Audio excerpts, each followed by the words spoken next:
台北国际暨海峡两岸夏季旅展伫今仔日开幕，有来自中国11个省市的155位代表来到台湾，其中层级上悬的是安徽省的文旅厅副厅长，创下疫情以来上大规模的中国官员来台纪录。这嘛是总统赖清德上任以来的头一团。海基会秘书长罗文嘉表示，希望两岸会当安尼慢慢啊恢复双向交流。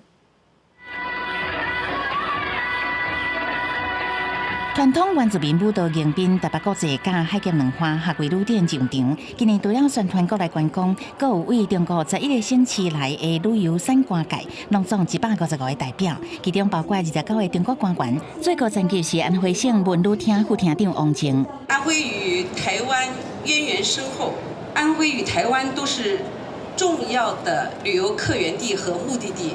旅展现场，中国业者都有70多单。虽然进行侨委会则对中港澳发布港式旅游警示，来看展的民众也是表示去中国观光真有兴趣。 疫情以后就没去了，应该是还好。我朋友才刚从九寨沟回来，应该没那么严重吧？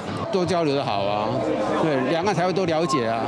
这届嘛创下疫情了后上大规模中国官员来台湾的纪录，也是总统赖清德上任了后头一团。海基会秘书长罗文嘉表示，这是咱方释出善意，希望两岸交流会愈来愈热络。我们也张开手背，欢迎对岸的朋友来台湾观光，重启两岸观光交流。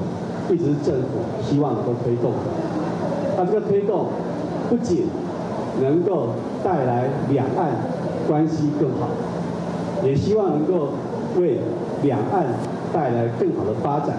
那是前海基会董事长陈文灿和检调查涉贪了后宣布请辞当做，我该关心是不是由罗文嘉来接任。海基会其实是一个非常成熟的运作组织，那目前我们的运作还是正常运作，我们所有工作人员坚守岗位，把工作做好。